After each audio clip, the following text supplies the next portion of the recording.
Lovely. Delightful. Super. Absolutely. So Yeah, jolly good. hell. Lovely, lovely. Here I stand. Lo que tú digas, con Alex Fidalgo.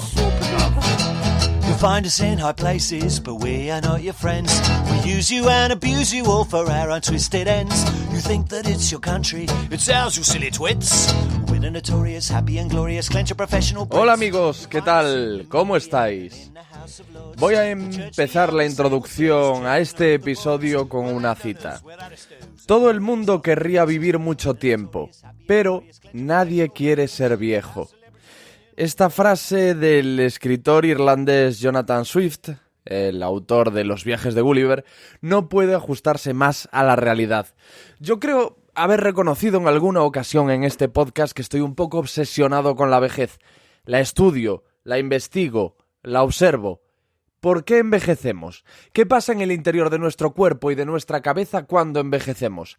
¿Realmente se puede luchar contra el paso del tiempo? ¿Podemos entrenar nuestro cerebro del mismo modo que entrenamos nuestro cuerpo para retrasar el deterioro causado por la edad?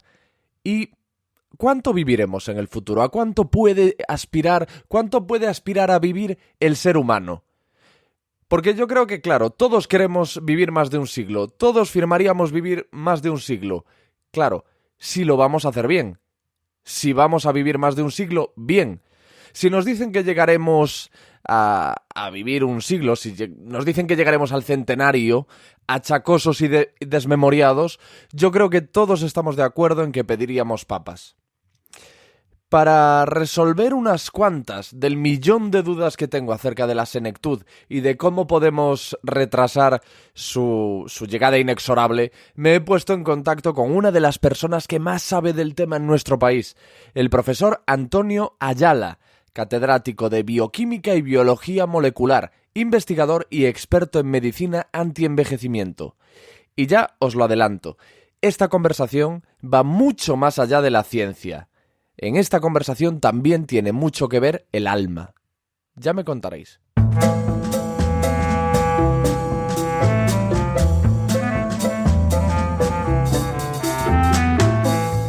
Profesor, muchas gracias por recibirme virtualmente hablando para hablar de medicina antienvejecimiento. De nada, muy buenas tardes, un placer. Bueno, te tuteo porque me has dicho que te tutee, ¿vale? Lo quiero dejar claro. Profesor, ¿en qué consiste la medicina anti-aging? Porque de momento no hay pastillas ni jarabes, que nosotros sepamos, que la gente de a pie sepamos, no hay ni pastillas ni jarabes que detengan realmente el envejecimiento, ¿no? Efectivamente, por eso a nosotros nos gusta hablar de control del envejecimiento. De la misma manera que se habla, por ejemplo, de algo que no tiene cura, como es la diabetes, que es una enfermedad que no se puede curar, pero sí se puede controlar sus efectos. ¿Y qué es la medicina regenerativa? Porque como diríamos, una rama dentro de la medicina antienvejecimiento. Bueno, en la medicina antienvejecimiento se aplica una serie de estrategias que van desde la nutrición, el uso de suplementos, de hormonas, del control del hábito de sueño, y uno de los frentes de batalla que se ha abierto no hace mucho es la medicina regenerativa. Entonces, la medicina regenerativa, consistente, por ejemplo, en la utilización o bien de la ingeniería de tejido o bien de la utilización de células madre, pues lo que hace es que intenta que todos aquellos tejidos que se alteran con el paso del tiempo pues vuelvan a recobrar su capacidad de regeneración y se recobre de esa manera la función perdida con el paso del tiempo. Y entonces, bueno, pues básicamente los tratamientos que más se están utilizando hoy por hoy sería la utilización de células madre, que ya le digo que la ingeniería de tejido también ofrece nuevas posibilidades de recuperar funciones perdidas. Quizá esta pregunta es demasiado compleja para contestarla así de forma sucinta, pero ¿cómo se trabaja con células madre? ¿De dónde se obtienen? ¿Cómo se implantan? No sé si es el verbo. ¿Cómo se utilizan? Sí, pues curiosamente eso se lo puedo contestar de primera mano porque una de nuestras líneas de investigación tiene que ver con las células madre. Bueno, las células madre en el organismo tienen distintas fuentes.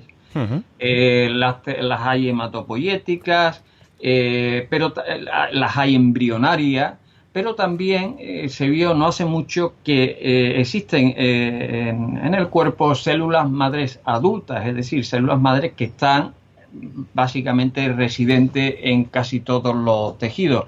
Uno de los tejidos donde más abundancia hay de células madre es el tejido adiposo. Y por eso, además es una proporción tremenda de células madre la que hay en el tejido adiposo. El tejido adiposo es la grasa, sí. La grasa, exactamente. La grasa, la grasa pues sabe que hasta ahora pues es un material que siempre nos ha sobrado, por decirlo de alguna manera, que siempre pues, es el que se quita en las liposucciones o cuando una persona quiere, de forma rápida y mediante cirugía quitarse peso. Pues esa grasa, ese tejido adiposo que está pues bajo la piel, que es subcutáneo, pues es una fuente importante de células madre. Y de ahí se separa por unos procedimientos que cada vez son más fáciles de hacer y se ejecutan más rápidamente. O sea, eso es una separación magnética, ¿no? Para no entrar en detalle, pero es un procedimiento muy sencillo de hacer por el que de esa grasa que se le ha cogido a una persona pues, tras una liposucción, pues se separan específicamente las células madre. Y ahora esas células madre pues se pueden implantar en tejidos que no funcionen bien, por lo que sea, por una enfermedad o por el paso de los años. Obviamente podemos intuir que es más fácil tratar tejidos a los que se acceda fácilmente mediante cualquier tipo de artilugio, una jeringa, por ejemplo, y el problema esté localizado. Por ejemplo, es mucho más fácil reparar una articulación mediante la inyección, mediante trasplante de células madre en ese sitio localizado que en un tejido que fuese mucho más grande y la zona de alteración fuese más general. Aunque también, por ejemplo, imaginemos un problema por ejemplo, cardiovascular, ¿no? Pues las células madres se utilizan para regenerar el miocardio alterado tras un infarto, pues a corazón abierto, simplemente este tejido se irriga con células madre extraídas previamente del paciente y lo que se aprovecha es la capacidad que tienen las células madre para identificar el tejido dañado y repararlo de forma espontánea, porque básicamente esa es su función. E imagino que todavía hay margen en el trabajo con células madre, todavía se pueden conseguir más cosas de las que estamos consiguiendo a día de hoy. Sí, obviamente, sobre todo porque cada vez sabemos más de su comportamiento. Imaginemos, tenemos que tener en cuenta que cuando sacamos una célula madre de la grasa, después la vamos a implantar en otro tejido que esté dañado además. Entonces podemos imaginar, sacamos la célula madre de su sitio normal, donde está a gustito, a pasarla a un ambiente hostil de generación, de oxidación, de alteración, de destrucción, básicamente. Y hasta ahora, pues no sabíamos muy bien si las células madre implantadas en este escenario tan catastrófico, ¿no? de destrucción, de malfunción, si sobrevivían ahí, cuánto tiempo estaban ahí, si se multiplicaban o si se diferenciaban en las células del tejido que pretenden regenerar.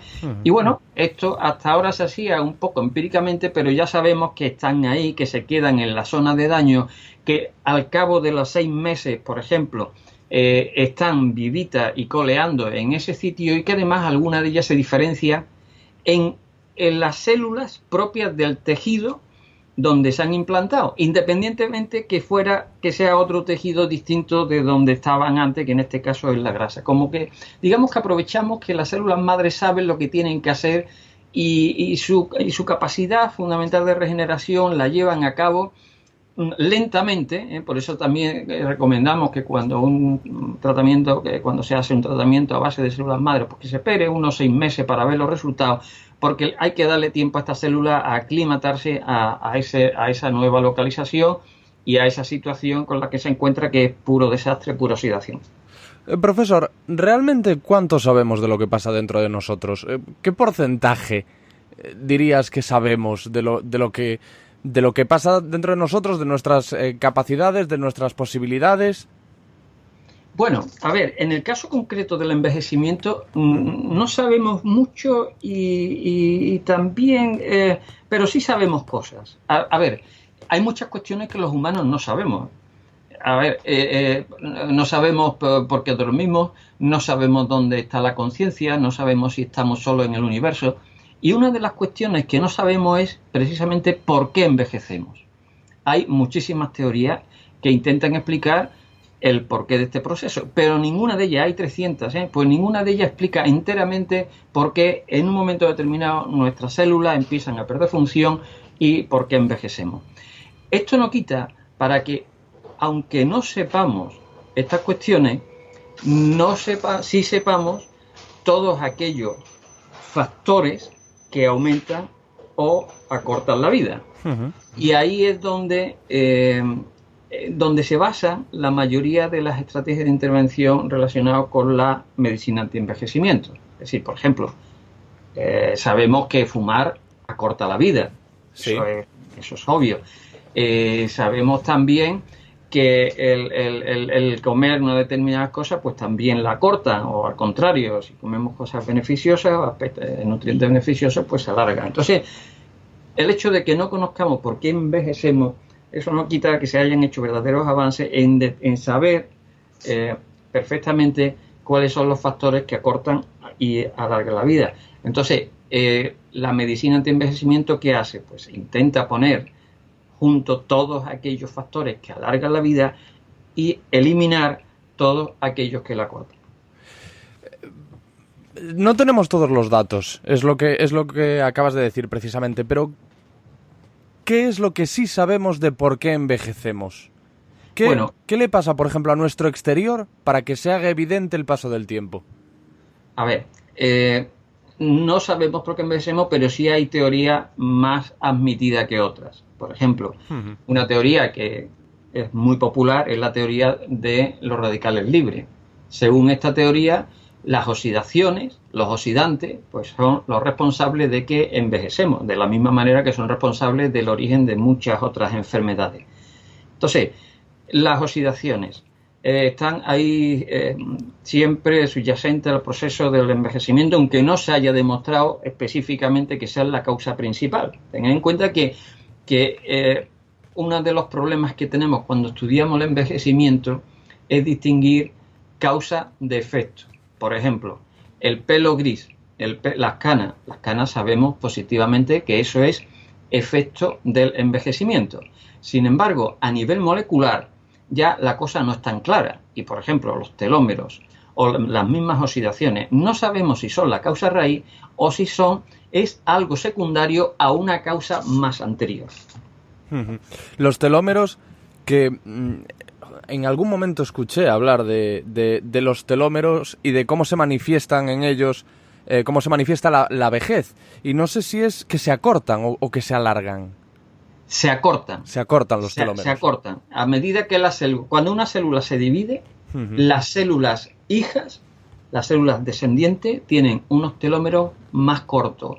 Claro, eso tiene un límite de acortamiento, porque imaginemos, los telómeros son como trocitos de DNA que hay en los extremos de los genes, para entendernos. Sí. Entonces, la idea es, cada vez que el DNA se replica, las células hijas tienen un DNA más cortito. DNA que es ADN. El ADN, más cortito. Entonces, claro, los genes se van, los cromosomas se van haciendo cada vez más cortos, hasta que ya, a fuerza de replicarse las células, ya llega un momento en que lo que se perderían serían genes importantes.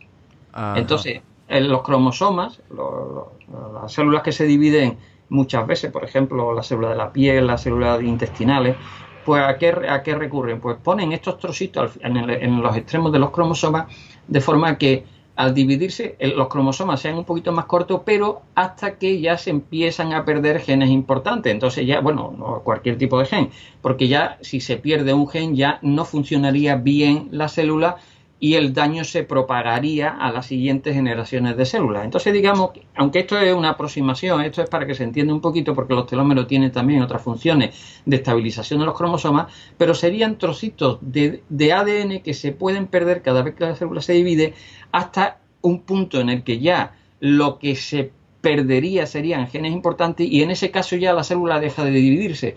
Claro, si nuestros tejidos, a fuerza de dividirse con el tiempo, pierden telómeros, pierden DNA, y ya llega un momento en que las células no se dividen para que no se acorten los genes importantes, pues ya los tejidos no se regeneran. Y una de las características del envejecimiento es que los tejidos no se regeneran, y cuando una célula muere, cuando es necesario y no se puede reemplazar esta célula, pues al final el tejido lo que hace es que pierde función. Una de las pruebas que hacéis a la hora de tratar a un paciente en el marco de la medicina antienvejecimiento es medir esos telómeros, la longitud de los telómeros de esa persona. Cierto. Cierto. Y eso se mide, pero o sea, los telómeros se miden extrayendo el DNA de células que se pueden extraer, no de biopsia, sino que son de células sanguíneas, por ejemplo, los leucocitos de la sangre. Es decir, que siempre toda la medicina antienvejecimiento se basa en diagnóstico en muestras que se puedan extraer, sangre, saliva, pelo, que rara vez hay que recurrir a una biopsia.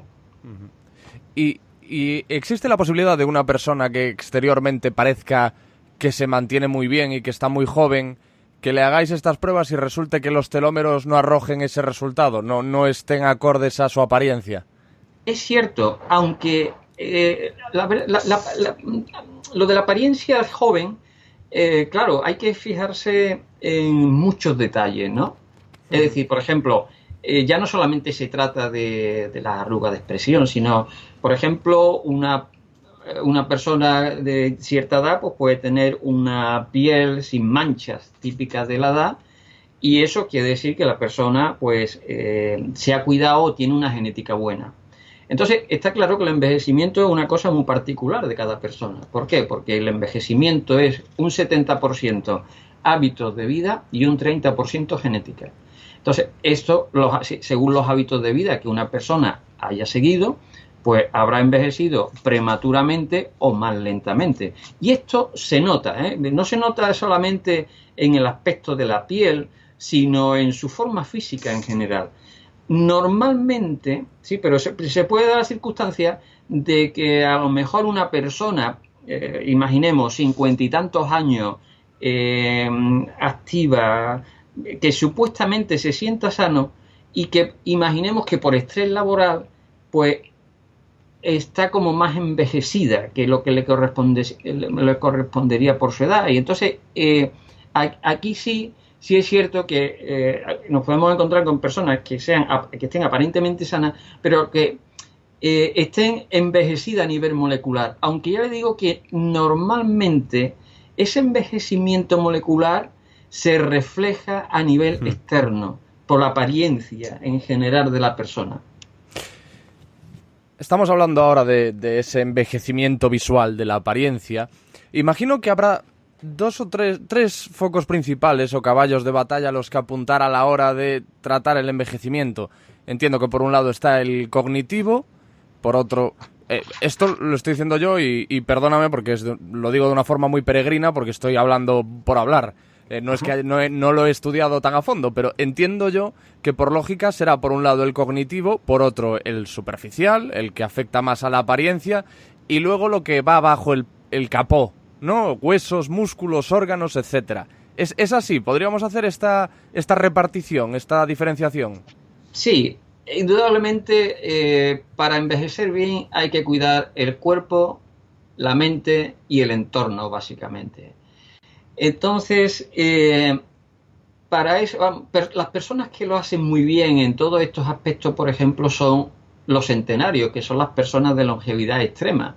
Son personas que llegan, pues, desde el punto de vista cognitivo bastante bien a los 90, 100 años, y desde el punto de vista físico también, porque no son personas dependientes.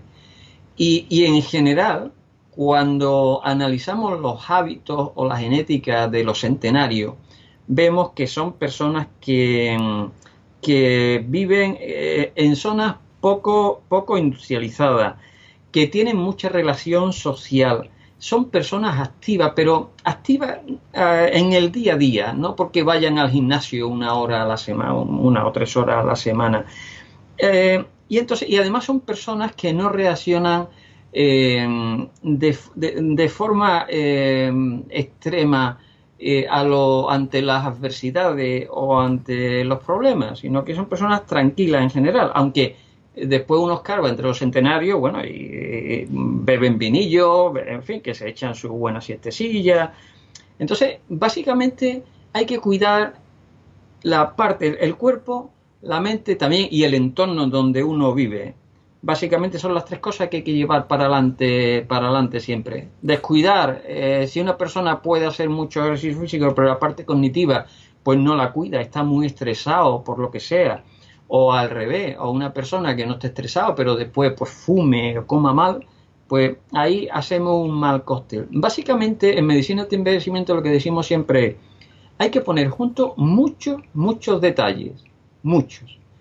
Porque ninguno por sí solo va a producir un efecto grande en la longevidad, pero cuando ponemos todo junto, verdaderamente sí vemos diferencias entre entre 2 personas de la misma edad, pero que uno se haya cuidado y otro no. Imagino que será difícil trazar un patrón en lo que respecta a esos centenarios, porque todos hemos oído en alguna ocasión a una persona decir, pues mi abuelo llegó a los 102 años y fumaba 2 cajetillas al día. Seguro que tú lo has oído también. Sí, es así. Lo que pasa es que, claro, indudablemente ahí tenemos que considerar que hay personas que tienen una genética muy buena, muy robusta. Y efectivamente, hemos dicho que los hábitos son importantes a la hora de envejecer, pero la genética también es importante. Tener una genética robusta, genes buenos para entendernos, pues hace que tenga ya una longevidad ahí asegurada, siempre y cuando no hagas muchas barbaridades. En el caso del tabaco, sí, obviamente es una barbaridad. Pero imaginemos que una persona puede fumar y este humo del tabaco o todos los componentes del tabaco le dañen los pulmones, pero por genética, a lo mejor esta persona tiene unos mecanismos de reparación muy potentes. Entonces, todo el daño que le causa el tabaco, pues lo puede reparar de forma natural. Y por eso, personas que cuentan con una genética, pues llegarán a los 100 años, hagan o no hagan, lo que sea, pero es porque tienen la suerte de contar con esa genética. Indudablemente, y nos podemos imaginar lo que podría llegar a vivir una persona con una buena genética y con buenos hábitos de vida. Es justo lo que te iba a decir, porque te iba a decir, joder, si esta persona que se fumaba 2 cajetillas al día llega a los 102 años, si no se hubiera fumado esas 2 cajetillas al día, oye, pues, igual se hubiese quedado en el mismo sitio, ¿eh? Claro, pero no lo sabemos. Bueno, ten en cuenta, Alex, que el récord de longevidad lo tiene una francesa de 122 años. Entonces, bueno, la idea siempre en medicina antienvejecimiento es que el número de años que vivimos ahora los varones en España, que son 77 años, las mujeres viven 5 años más, 83, pues que esa vida media, que es el número de años que vive la media de la población, pues se acerque a la vida media, no, al máximo número de años que ha vivido un humano, que son 122 años. ¿Por qué? Porque si ya tenemos un humano que ha llegado a esa edad, teóricamente cualquiera de nosotros puede llegar a esa edad. Entonces, el ejemplo que normalmente podemos poner es, imaginemos los kilos que levanta el campeón mundial de halterofilia. Eso es una barbaridad. Yo no soy experto en el tema, pero pueden ser 270 o 260 y tantos kilos. Entonces, ¿qué hace falta para levantar esa barbaridad de kilos? Bueno, pues hacen falta 2 brazos, que tenemos todos, hace falta un corazón para que bombee sangre. Es decir, la parte física la tenemos y aparte, pues hace falta entrenamiento, motivación, buena alimentación. Entonces, no todos los que siguiéramos la alimentación o la motivación que el campeón mundial de halterofilia, llegaríamos a levantar esa barbaridad de kilos, pero sí podríamos llegar a levantar mucho más kilos de los que levantamos ahora. Pues con el envejecimiento pasa igual. Si nosotros vivimos de media 77 años y ya sabemos que una persona ha llegado a los 122 años, oye, alimentándonos bien, durmiendo bien, con una buena salud mental, un buen trato social, yo creo que podíamos vivir muchos más años de los que vivimos ahora. Sí, hablas del caso de esta mujer que llegó a vivir 1 siglo y 1/4, lo que nos demuestra que efectivamente que podemos llegar, 122, 125 años, pero dice la bióloga Coral Sanfeliu que efectivamente podemos llegar a vivir 125 años, pero en plena forma. Eso es lo que ella dice, en plena forma, que entiendo yo por en plena forma, hablando ya de estas edades, entiendo que completamente funcionales. Claro, indudablemente, hombre, ahí estamos hablando, yo creo que, bueno, habría que objetivar lo que se considera plena forma. Obviamente una persona de 122 años, imaginemos de 100. Sí. Yo conozco centenarios que teniendo 100 años, pues tienen autonomía motora, tienen autonomía en higiene personal y tienen clarividencia de mente. O sea, le funciona bastante bien la cabeza, como solemos decir. Y bueno, obviamente no se puede pedir que a esa edad pues uno corra y salte como cuando tenía 20 años, obviamente, pero ya estar frente a una persona con 100 años, con autonomía motora, no dependiente para la higiene personal, recordando todavía y pensando y teniendo proyectos, pues eso no tiene nada que ver, obviamente, con otras personas que no solo a los 100, sino mucho antes, pues empieza a tener problemas de todo tipo. Claro, porque si decimos que llegamos a los 125, pero que los últimos 30, 35 o 25, que esos últimos años no vas a estar funcional y vas a depender de alguien, yo creo que nos bajamos todos del vagón ya antes. Directamente, sí. Cuando preguntamos a personas, oye, ¿tú cuántos años quieres vivir? Pues claro, le ponemos delante la bola de cristal y la persona, pues cuando dentro de 50 años, pues se puede imaginar, imagínate, deshuesado, ¿no? Asexuado, tumbado en una cama y sin embargo, si en otra bolita de cristal, pues se le muestra pues la misma persona, pero bueno, teniendo hobby, teniendo todavía ganas de relacionarse con las personas, pues obviamente todo el mundo dice, hombre, yo si es para estar mal, no quiero estar. Eso es entendible. Y todo el mundo piensa que el número de años que le gustaría vivir sería el máximo posible, estando siempre en esas condiciones de autonomía, en todos los sentidos. Y lo importante es que el que uno vaya hacia un lado o hacia otro, se puede elegir. Lo importante es que tú digas, oye, ¿tú cómo te gustaría verte dentro de 50 años? ¿Así o así? Entonces, si te gusta verte bien, con las limitaciones propias de la edad, pero bueno, con ganas todavía, pues mira, desde ya tienes que empezar a cuidarte, a cuidar tu alimentación, a cuidar pues, tu grado de actividad, a cuidar tu microbiota, a comer poco, a controlar tus hábitos de sueño. Y eso es más o menos lo que hace la medicina antienvejecimiento, que además cuenta ahora con unas herramientas diagnósticas o de predicción, porque ya no, la medicina antienvejecimiento ya no es solamente medicina preventiva, es predictiva. Hay unos análisis genómicos ahora que nos dicen la probabilidad que vamos a tener de tener tal o cual enfermedad. Cierto es que esa enfermedad puede ser tratable o incurable. En cualquiera de los dos casos, uno desde el momento que te dice, mira, pues tú tienes bastante probabilidad de tener esta enfermedad, se puede empezar a hacer cosas, a anticiparnos a la enfermedad, que es de lo que se trata, alejarnos lo máximo posible de la enfermedad, porque de esa manera evitamos la vulnerabilidad, evitamos el envejecimiento prematuro y en realidad pues estamos apostando por la salud. La parte anímica es que no es exactamente la mental, no me refiero exactamente a lo cognitivo, sino más a lo anímico, a lo no sé si espiritual. Es importante también. Fernando Sánchez Dragó dice que él mientras tenga proyectos va a seguir vivo. Dice que mientras tenga libros por escribir va a seguir vivo. Vamos a coger esto con pinzas y a entenderlo, pero me parece que es importante, ¿verdad? Levantarse por la mañana y tener un porqué y tener unas motivaciones y tener... Eso, sí. Eso es súper importante y muy acertado por parte de Sánchez Dragó, que lo conocemos porque hace actos de presencia, lo invitamos en alguna ocasión en nuestros congresos de la Sociedad Española de Medicina, Tiempo, Envejecimiento y Longevidad. Es muy importante sentir lo que dice Sánchez Dragó, porque mira, la felicidad es importante, ¿eh? La felicidad te hace vivir más y con ganas y seguir teniendo ganas de vivir.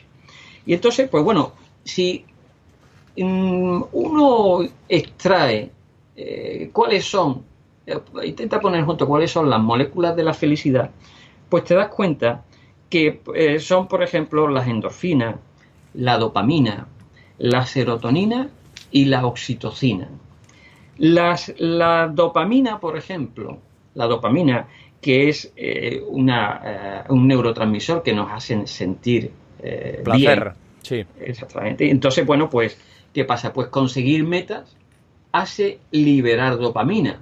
Por eso, una de las recomendaciones que se suelen hacer en medicina antienvejecimiento es decir, oye, mira, en lugar de plantearte una meta gorda en la vida, plantéate metas pequeñitas. Es decir, hoy voy a abrir una botella de vino y me va a sentar estupendamente, ¿no? Una meta concreta y pequeñita, es decir, y conseguible. Y conseguible, exactamente, porque esas pequeñas metas te van a hacer sentir, liberar dopamina de la misma manera que cuando consigues el puesto de tu vida. Por ejemplo, el sentimiento de ser importante, pues eso libera también serotonina, que es otro neurotransmisor, otra molécula de la felicidad.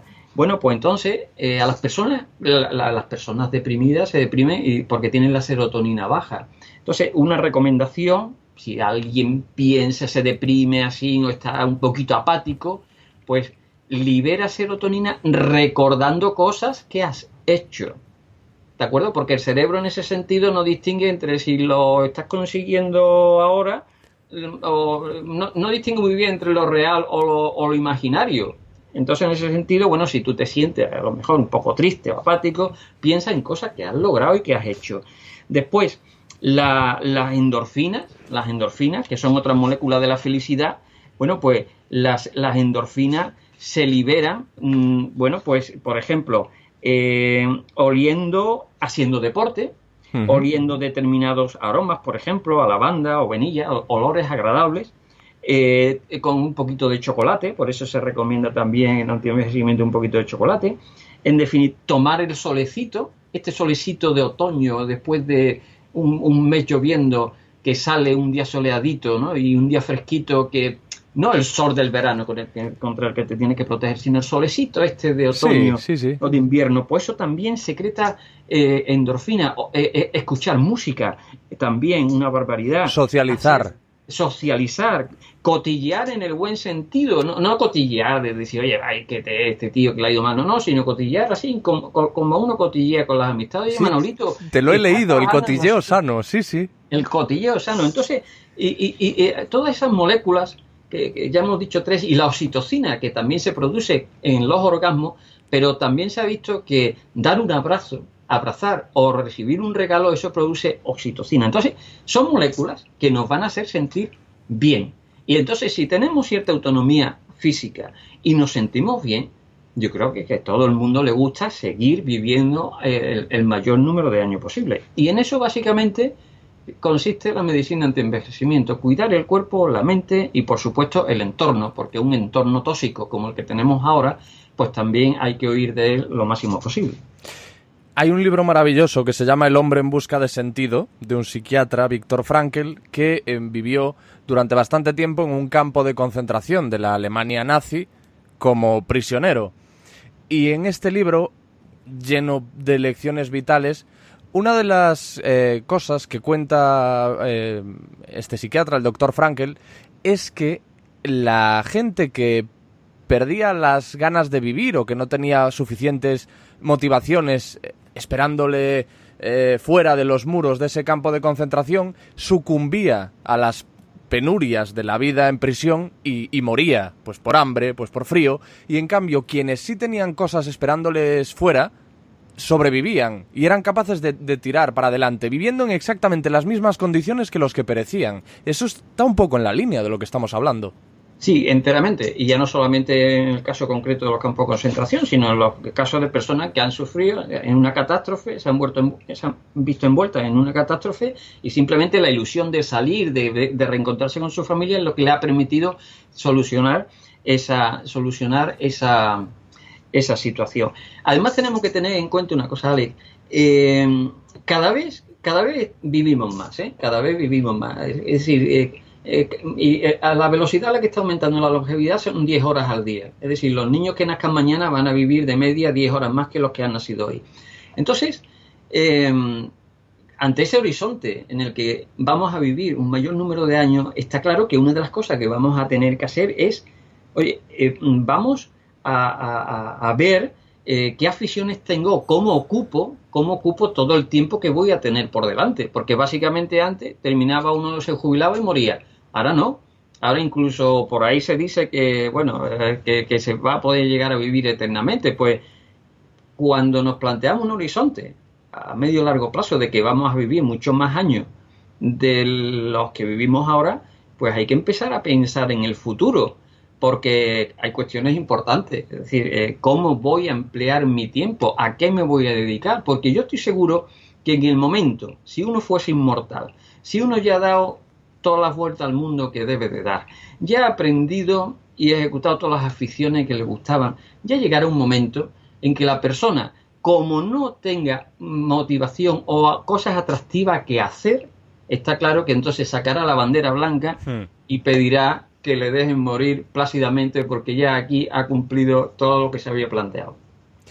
Cada vez vivimos más y sabemos que al aumentar nuestra esperanza de vida, como es natural, aumenta la incidencia de cáncer, porque está relacionado, ¿no?, con la muerte celular, etcétera. Cierto. ¿Qué pasará entonces cuando lleguemos a esas edades de las que hemos hablado, 120, 122, 125? Si conseguimos frenar el cáncer, por ejemplo, ¿no aparecerán otras cosas? Bueno, a ver, ahí a lo mejor se puede opinar desde el punto de vista optimista o desde el punto de vista pesimista. Cierto es que hoy por hoy tenemos retos de enfermedades importantes, incurables, que son un drama. En el caso del cáncer, pues hay 200.000 casos nuevos aquí en España cada año. Entonces, imaginemos, claro, y en cuanto a los avances que se están produciendo para vivir más, como que van un poquito más rápido que los avances que se producen en la curación de estas enfermedades. Estamos hablando también de Parkinson, Alzheimer, cáncer. Son enfermedades hoy por hoy incurables. En el caso hipotético que se dé con un tratamiento eficaz frente a estas enfermedades y que sigamos alargando la vida, pues de lo que la gente morirá básicamente será de suicidio. Ante una situación, ante la falta de la ausencia de una situación de esta, de tipo guerra mundial o catástrofes así, porque tú sabes que los humanos de vez en cuando tenemos la afición de liarla cuando va bien. Sí, Entonces, sí. Excluyendo esta situación, esta metedura de pata que la especie humana de vez en cuando mete, pues lo que está previsto es que la principal causa de muerte sean los suicidios.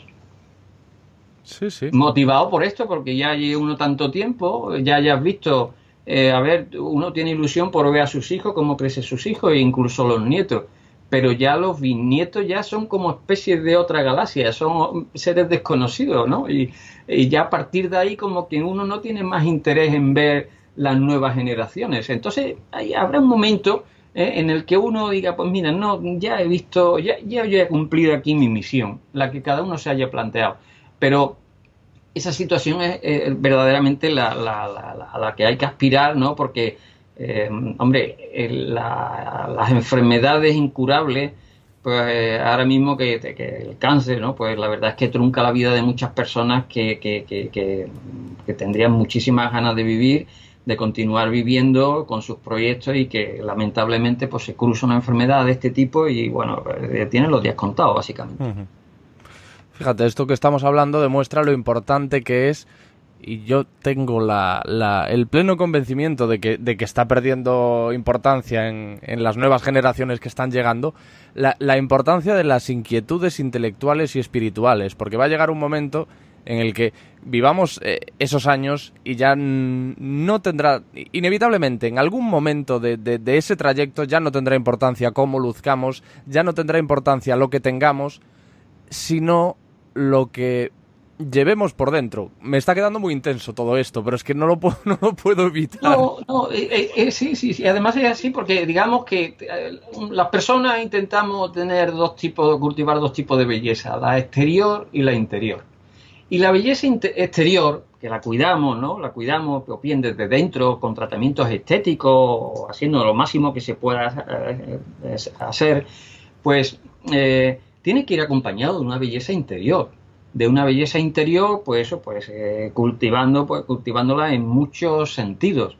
Y lamentablemente la belleza interior, que muchas personas tienen de forma innata, da gusto hablar con ellos, tengan la edad que tengan, las inquietudes que uno ve que emanan de estas personas, entonces, bueno, pues eso no lo tiene todo el mundo, o digamos que no se le da la misma importancia que a la belleza exterior. Pero ya digo que llegará el momento en que esa belleza interior haya que también echarle la misma cuenta que a la exterior, porque viviremos un buen número de años. Nosotros hemos hablado mucho de la interior, mea culpa. Vamos a pegar ahora un pequeño volantazo, entonces vamos a hablar de la exterior también, no vamos a discriminar ninguna de las dos. Tomar el sol.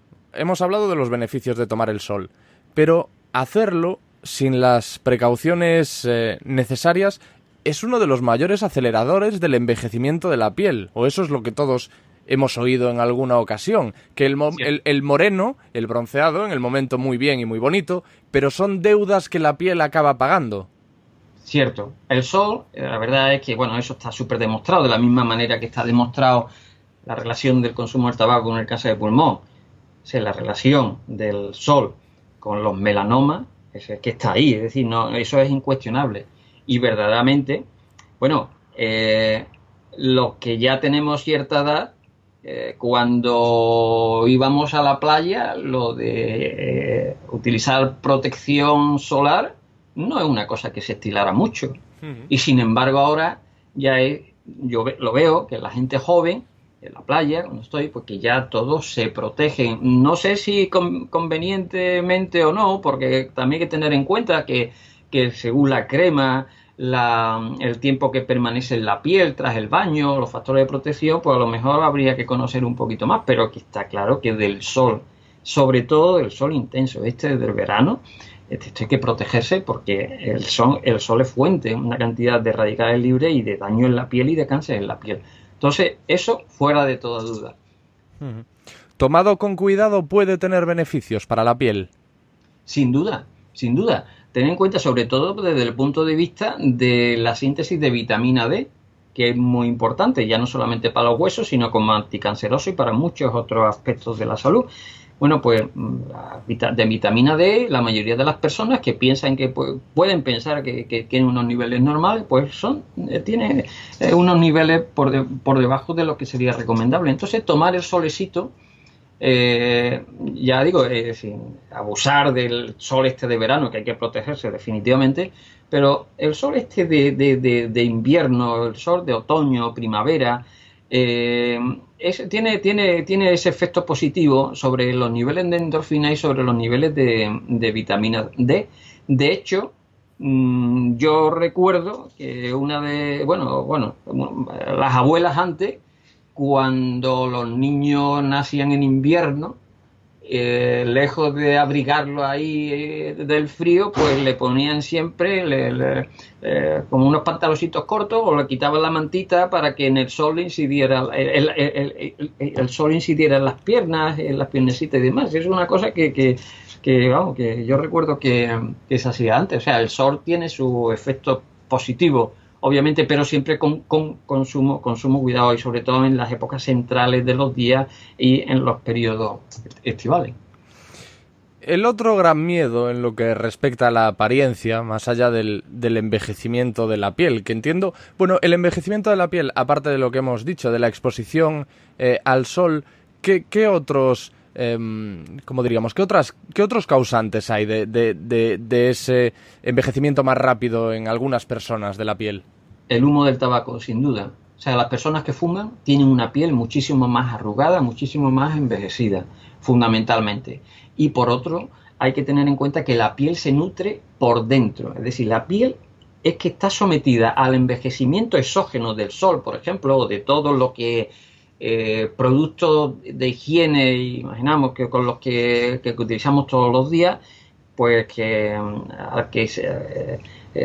sometemos, con los que está en contacto la piel diariamente, pues eso también es importante. Es decir, hay que proteger la piel por fuera, pero también hay que nutrirla por dentro. Y una buena alimentación es importantísimo para tener una piel tersa y suave. Y ahí hay que echar cuenta de, por ejemplo, micronutrientes que tiene que ver con una piel sana. Pues está la vitamina A, que sirve también para que las células, la piel se regenere. La vitamina C, los ácidos grasos esenciales. Entonces, básicamente hay una serie y la hidratación, obviamente, el agua. Entonces, la salud de la piel no solamente depende de cómo la protejamos, de los agentes externos, sino de cómo la alimentemos por dentro. Y en ese sentido, la nutrición es importantísima. Yo soy un firme creyente de que la alimentación es absolutamente vital y que tiene un papel fundamental en nuestra apariencia. Y ahora estará diciendo la gente, vaya, has descubierto la pólvora. Pero no hablo de lo evidente, claro, no hablo de que estés más gordo o menos, sino de cómo luzca, pues eso, nuestra piel, incluso nuestro pelo, que tenga que ver también en la fortaleza y el vigor del pelo. ¿Esto es así? Cierto. Sí, es cierto. O sea, con la alimentación nosotros gastamos los nutrientes que necesitamos para alimentar nuestras células. De la célula de la piel, células del folículo piloso, células del hígado. Entonces, a través de la alimentación nosotros tenemos que hacer llegar esos nutrientes que necesitan nuestras células. Y sorprendentemente, Alex, el tema está en que esos nutrientes que deberían de venir por la alimentación, en muchos países, incluido España, la mayoría de las personas están sobrealimentados pero desnutridos.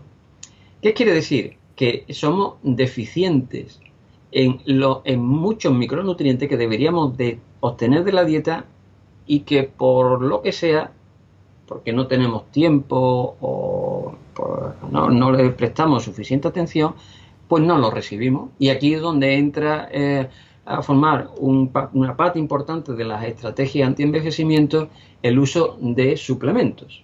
Porque en general todos estamos de acuerdo que la alimentación es la base de la salud, obviamente, pero no siempre ni continuamente nos alimentamos bien. Pues, ¿por qué? Comemos donde podemos, lo que podemos, diariamente. Entonces, pues todo eso dificulta que tengamos acceso, que nuestras células reciban lo que tienen que recibir. Claro, ya no solamente eso va a repercutir en la luminosidad de la piel o en la fisiología de la piel, pues va a influir en si sintetizamos neurotransmisores para sentirnos bien. Va a influir también en si nos sentimos cansados o no. Porque verdaderamente nuestros trillones de células necesitan todos los días una serie de ingredientes y no siempre acertamos a dárselo con la nutrición. ¿Cuáles son los suplementos que más recomendáis vosotros a la hora de tratar el envejecimiento? Pues mira, básicamente hay unos suplementos que hay que tomar siempre, básicamente por este tema que hemos dicho de que no echamos mucha cuenta de la alimentación. Pues mira, habría que tomar siempre en dosis bajitas, No vale utilizar durante mucho tiempo suplementos con megadosis, que eso ya hemos visto que tienen el efecto contrario. Pues habría que utilizar vitaminas del grupo B siempre a dosis por debajo de la dosis diaria recomendada. Vitaminas del grupo B, Vitamina C, vitamina E, minerales del tipo selenio, manganeso, magnesio, todo eso por un lado. Por otro lado, tenemos que prestar también mucha atención a los omega 3, que sirven para controlar el tema de inflamación crónica y que la mayoría de las personas pues desconoce si la tienen o no. También tendríamos que tomar probióticos, porque la salud del intestino está demostrado ahora que es importantísimo cuidarla para que no tengamos problemas de todo tipo, porque la microbiota del intestino es que manda moléculas, secreta una serie de moléculas que afectan al cerebro, que afectan a todos los tejidos, absolutamente al sistema inmune. Al ánimo incluso, ¿no? Al ánimo también, exactamente. Entonces, porque además mucha microbiota produce también neurotransmisores que son, o precursores de neurotransmisores que nos van a hacer sentir bien. Eso. Entonces, al multivitamínico que hemos dicho en primer lugar, a dosis siempre moderaditas, porque teniendo en cuenta que esto lo vamos a utilizar durante mucho tiempo. Los omega 3 y los probióticos, eso sería la base. Y ahora, a partir de ahí, eso es para el día a día. A partir de ahí, pues uno tendría que ir sumando suplementos en función de cómo está, de qué tipo de enfermedad tiene, ha tenido o puede llegar a tener. Imaginemos que una persona le preocupa, pues porque en la familia haya habido mucho cáncer de próstata, pues se puede incluir a lo mejor el carotenoide, el licopeno. Si una persona tiene problemas osteoarticulares o piensa que puede llegar a tener problemas osteoarticulares porque en su familia hay muchos casos, pues puede tomar a lo mejor glucosamina. Si tiene problemas de intestino, pues glutamina. Es decir, la lista hay que ir haciéndola, la lista hay que ir confeccionándola en función de todos estos temas, o sea, de seguir esta cronología. Unos de base, porque probablemente nadie se llega a alimentar bien. Y, por otro lado, en función de aquello que le preocupa a la persona o que ha tenido, que puede llegar a tener. Y así, de esa forma, pues uno va confeccionando su menú, entre comillas, de suplementos que obviamente a la larga le van a ser un efecto beneficioso desde el punto de vista del envejecimiento. Si nos hacemos un análisis en busca de deficiencias vitamínicas, los españoles es muy probable que encontremos que vamos muy justitos o que hay déficit de vitamina D. Yo hablaba con un farmacéutico en otro episodio de este podcast, con un farmacéutico y nutricionista que él es canario, de Las Palmas, y me decía que allí, en Las Palmas, había déficit de vitamina D.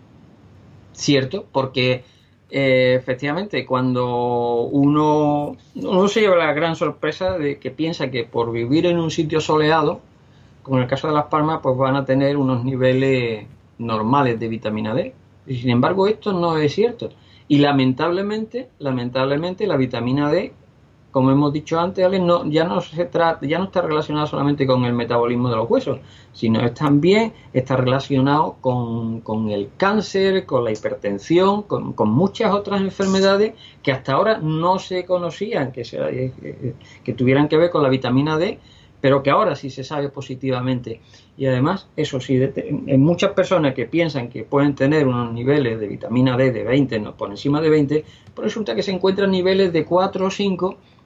Lo positivo es que con una suplementación de vitamina D, que además es liposoluble, una ampollita cada cierto tiempo, porque esos niveles se restablecen, pero que efectivamente si medimos esos niveles de micronutrientes, entre ellos la vitamina D o la K, por ejemplo, pues nos damos cuenta de que muchos pensamos que la tenemos bien, pero después la realidad es otra. Bueno, hemos hablado de alimentación, el sobrepeso y por descontado la obesidad. Ya sabemos que más allá del daño que nos hace por dentro, que es mucho, ya sabemos que es lo ideal si nos queremos echar encima 10 añitos. Porque yo he alucinado con casos de gente que, como te digo, al perder 10 kilos se quita 10 años. Es increíble el efecto que puede tener en la apariencia de una persona. Eso es totalmente cierto, estamos de acuerdo, eso lo conocemos todos. Cuando una persona pues tiene un poco de sobrepeso, no hay que llegar a una gran obesidad, sino un poquito de sobrepeso, y le quita 4 o 5 kilitos de peso y la persona aparentemente rejuvenece. Y ya no solamente desde el punto de vista de la apariencia, sino que el tejido adiposo es fuente de oxidación, fuente de citoquinas proinflamatorias, o sea que es un tejido que no te produce un efecto antiestético, por decirlo de alguna manera, sino que además es fuente de daño endógeno. Y está claro que ya no solamente es la obesidad, sino que también está demostrado que comer poco. ¿A qué se le llama comer poco? Bueno, pues quedarse siempre con un poquito de ganas de seguir comiendo. Un ligero déficit calórico, ¿no? Exactamente, la restricción calórica. Esa es una de las intervenciones que más alarga la vida. Lo que pasa es que desde el punto de vista de la experimentación, la restricción calórica, estamos hablando de una restricción del 30% de kilocalorías. Pues eso es una barbaridad en un día a día. Entonces eso generaría unas ansiedades tremendas. Pero se pueden hacer, por ejemplo, ayunos intermitentes, dejar de cenar alguna noche, sustituir alguna cena por algo más livianito, batidos verdes, en fin. En este sentido, siempre quedarse... Porque ten en cuenta que el cuerpo está... los humanos hemos evolucionado siempre teniéndonos que adaptar a la escasez. Es decir, a la escasez de cuando había carne, cazábamos, pues teníamos para comer, pero si no cazábamos, pasábamos hambre. Entonces, el organismo, desde el punto de vista bioquímico, funciona muchísimo mejor cuando hay escasez. Cuando hay de todo, cuando la célula tiene de todo, aminoácidos, hidratos de carbono, ahí se activan una serie de rutas que se le llaman además rutas pro envejecimiento y que cuando se activan acortan la vida.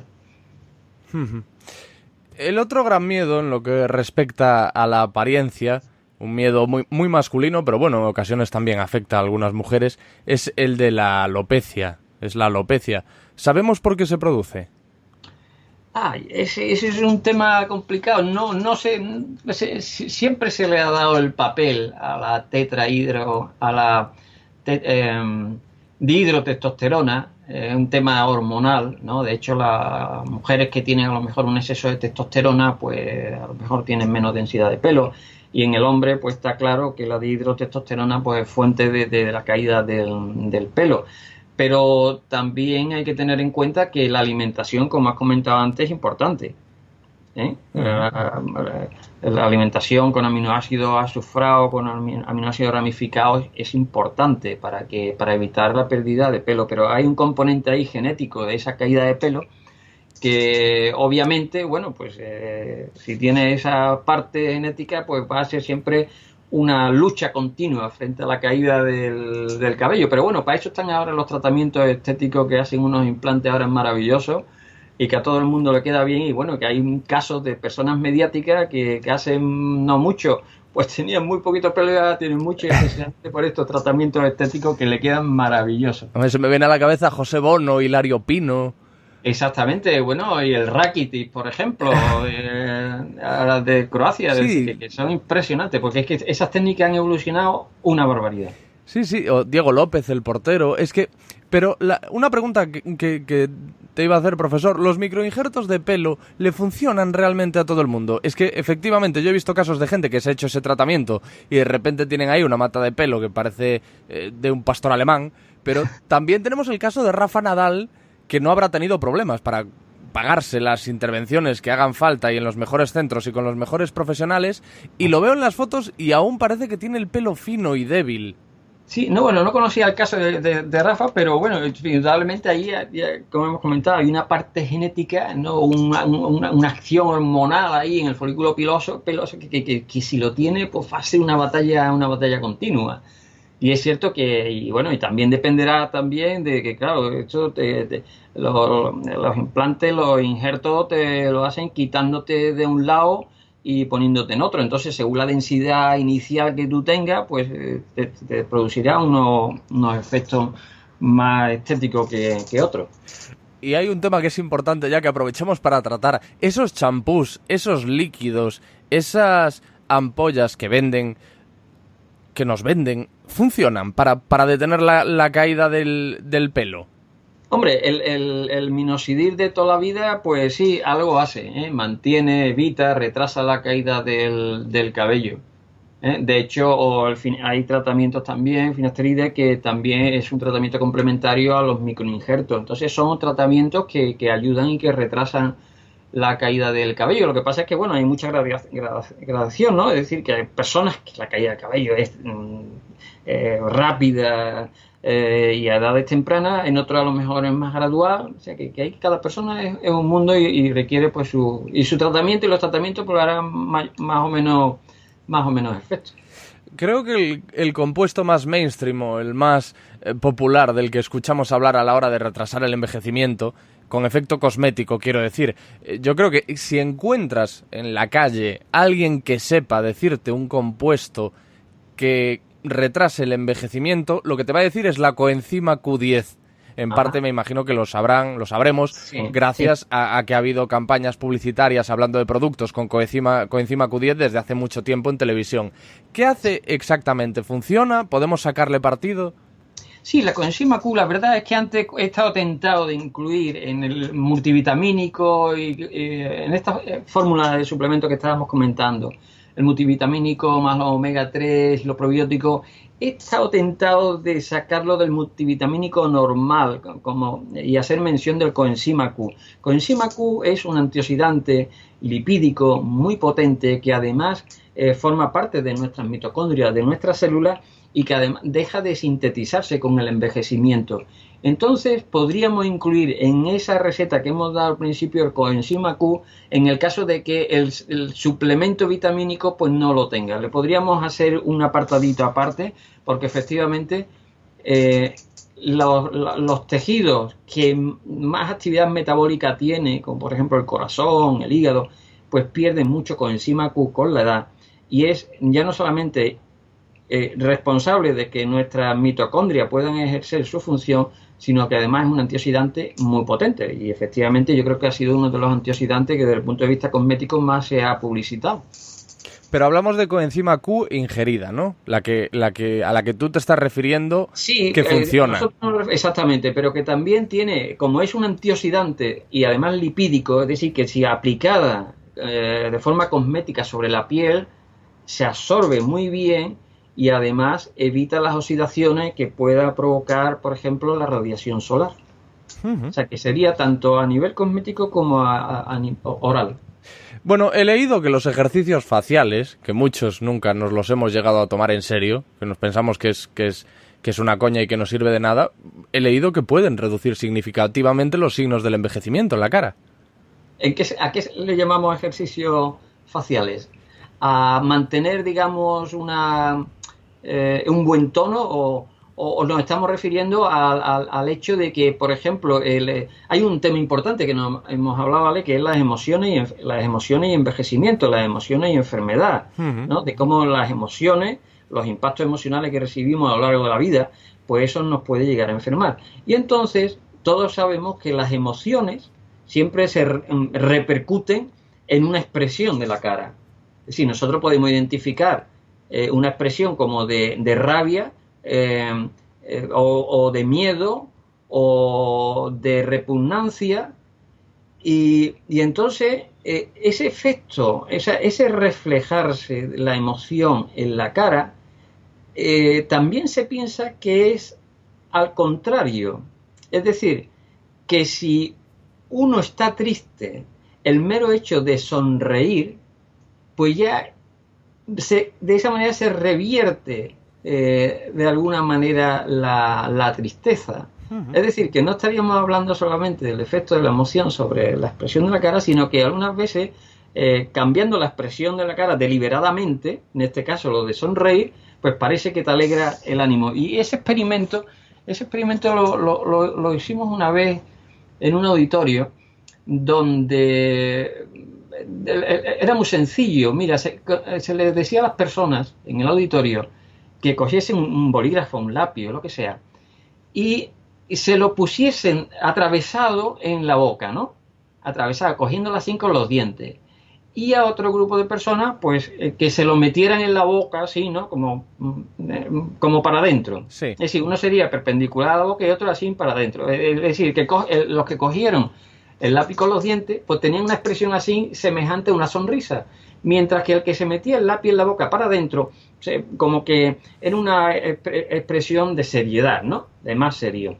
Y entonces después, una vez que dividíamos el auditorio entre los que habían cogido el lápiz de una manera y de otra, pues contábamos un chiste malo, de esto así, bueno, de estos chistes malos que no siempre hace reír. Bueno, pues se comprobaba que los que tenían el lápiz agarrado con los dientes y que tenían ya esa predisposición a la risa, se reían muchísimo más que los otros que tenían el lápiz cogido así con los labios para adentro, que tenían ya ahí ese aspecto ¿vale? O sea, y con eso se demostraba que la expresión, o sea, como que te cambia el ánimo, te cambia, y bueno, es una cosa anecdótica, pero que funciona, lo puedes hacer frente a cualquier grupo de personas que verá cómo funciona. Parece ser que también hay demostraciones empíricas de que pasa lo mismo con la postura corporal, es decir, si consigues entrenarte de forma que mantengas una postura más erguida, más de aparente seguridad, esa aparente seguridad se acaba convirtiendo un poco en seguridad sin aparente, en seguridad real. Sí, no, bueno, eso por ejemplo, según la actitud, la postura o la altanería con la que tú mires o lo que sea, eso te repercute también en la cantidad de hormonas que produce, en la cantidad de testosterona, por ejemplo. O sea, tiene toda la razón, hay articulitos sobre eso muy curiosos. O sea, si tú tienes, por ejemplo, una posición ahí, una postura ahí de apatía, como de complejo, eso te repercute en la cantidad de hormonas que va a sintetizar tu cuerpo en relación a si tú tienes una posición así como más altanera, ¿no? No quiero decir más de chulería, ¿no? Pero sino sí, de seguridad, como, sí. De seguridad, exactamente. Sí, es cierto. O sea, eso, hay articulitos en ese sentido que verdaderamente dan que pensar. Mira, por si los oyentes lo quieren probar, a ver si es así. Por ejemplo, he leído que antes de una entrevista de trabajo o antes de algo que exija mostrar aplomo y seguridad, es una buena técnica adoptar una postura muy de Superman, que es con los brazos en jarra y los puños apoyados en los laterales de la cintura. No sé si queda claro cómo es. Bueno, pues por lo visto, sí. Con esa postura se consigue liberar una cantidad considerable de testosterona que te aporta seguridad y un poquito de agresividad. Eso es lo que yo he leído, supuestamente a partir de estudios científicos y de una demostración y una constatación empírica que ayuda a liberar testosterona. Pues es así. Es decir, directamente esa postura, esa actitud, digamos, las expresiones, todo eso repercute endógenamente, fíjate tú, sintetizando moléculas que pensamos que se sintetizan solas y mediante unos mecanismos complejos. Pues no. Todo esto que estamos comentando también influye en la cantidad, y estamos hablando de hormonas que también decaen mucho con el envejecimiento. Entonces, todo este tipo de cosas que nos van a ayudar a mantener esos niveles para que no bajen estrepitosamente, pues también valen. Qué bueno. Es actitud ante la vida. Es verdad. Lo has definido muy bien, Ale. Una cosa que me ha llamado mucho la atención y me ha preocupado desde el punto de vista de que tiene difícil solución si es tal como se ha planteado, es que el estrés sufrido durante la infancia acelera el envejecimiento. ¿Es esto así? Lo que los que hayan vivido infancias más estresados, con más preocupaciones, están sentenciados a envejecer antes. Y a tener más enfermedades. O sea, hay estudios ahora muy bonitos de cómo ese estrés en edades tempranas repercute en la salud y en el envejecimiento.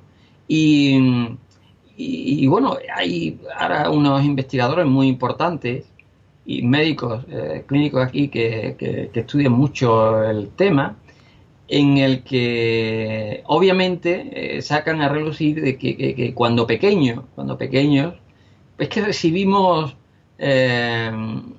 agresiones por todos lados, ¿no? Ten en cuenta que a los niños pequeños desde chiquitito pues se les está diciendo quieto ahí, no jueguen, no salten, no jueguen la pelota.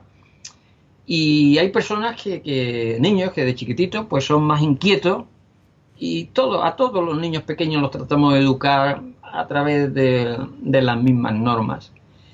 Y bueno, en la educación pues hay padres más estrictos que otros, y quiera que no, esta manera tan restrictiva a la hora de educar a los niños, además, cuando hay que lidiar con ellos cuando tienen 15 o 16 años, ¿no? que ya muestran su personalidad de aquella manera, pues todo esto termina repercutiendo en la salud de las personas. Es decir, estos investigadores, estos clínicos que te estoy comentando, están trabajando ahora en el control del envejecimiento, en el mantenimiento de la salud, pero trabajando sobre la cantidad de estrés que tienen que soportar los niños en las edades tempranas. Porque, claro, a lo mejor si uno tiene un padre más estricto, pues desde chiquitito, imaginemos, ¿no? Que ha sido, yo qué sé, incluso, bueno, pues se le ha podido ir la mano, ¿no?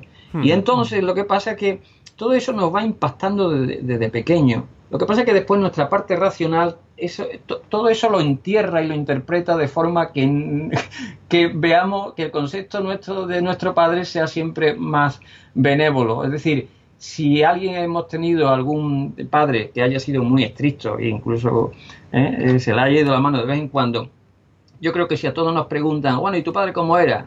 Bien, sí, era un hombre, se enfadaba mucho, pero todo lo hacía por nuestro bien.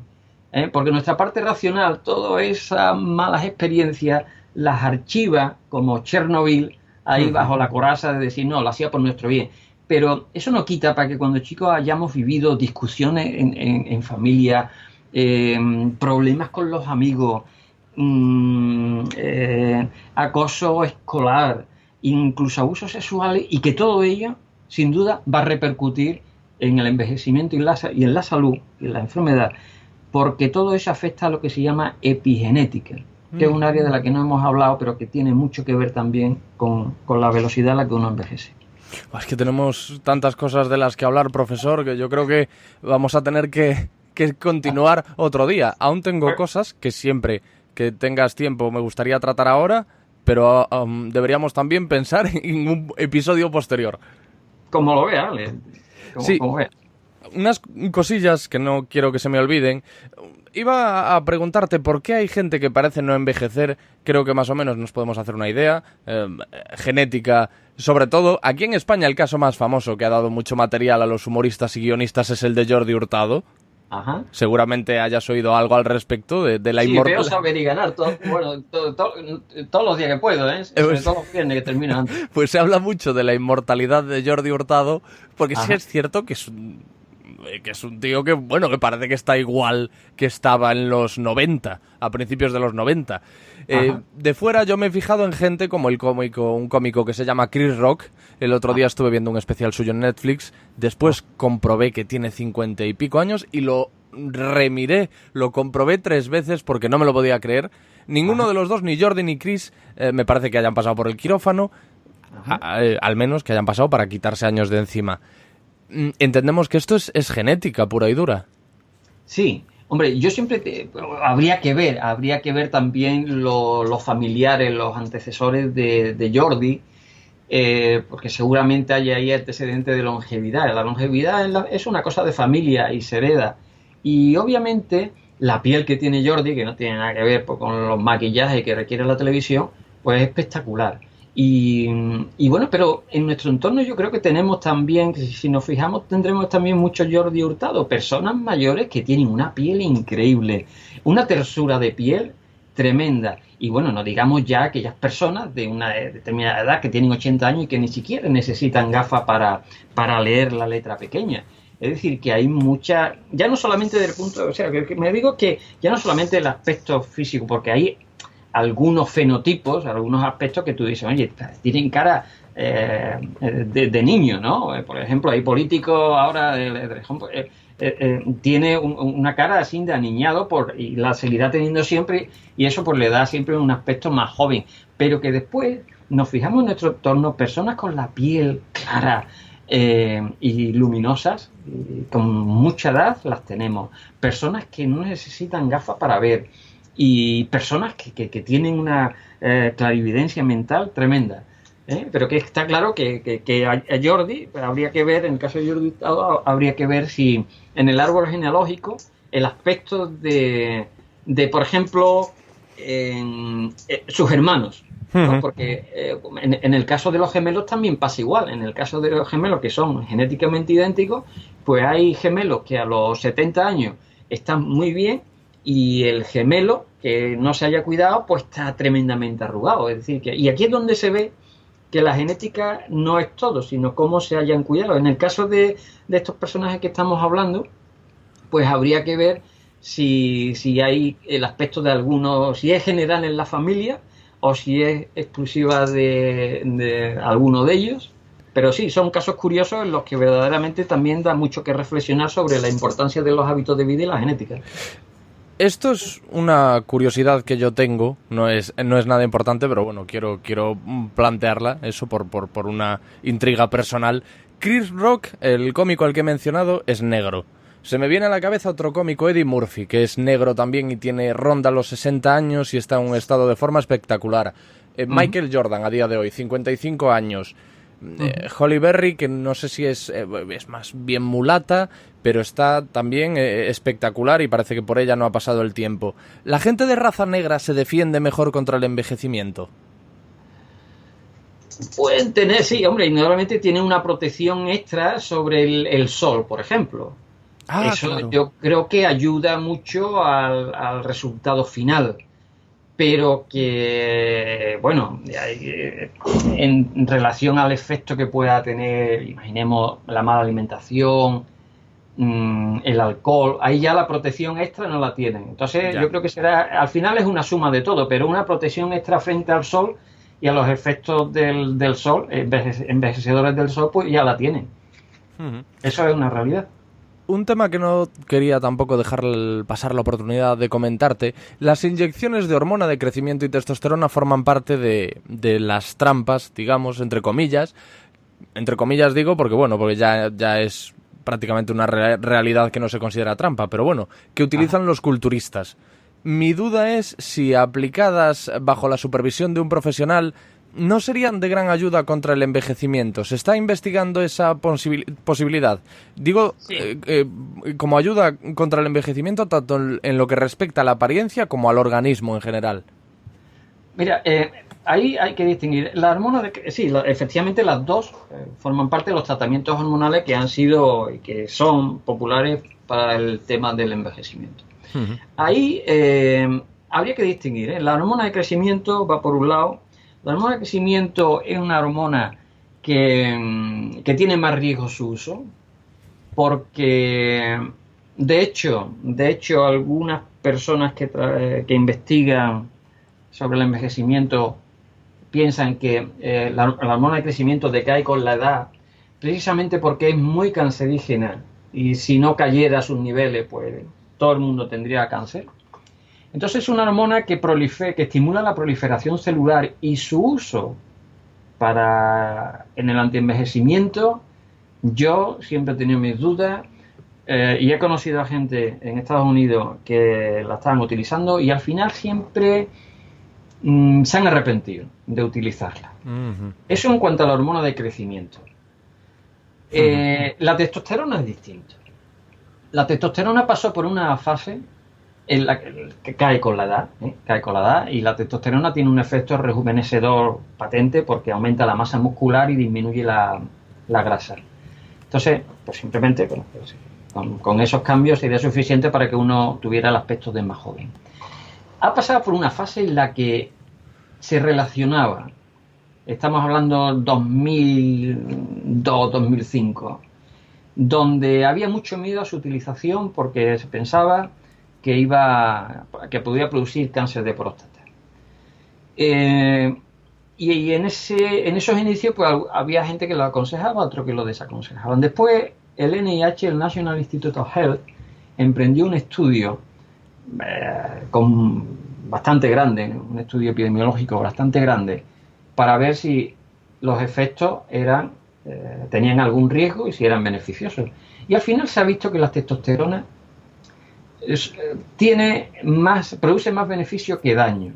Es decir, en ningún momento va a ser causante de cáncer de próstata. Ahora, sí puede empeorar un cáncer si uno empieza un tratamiento con testosterona y ya tiene un problema prostático en curso.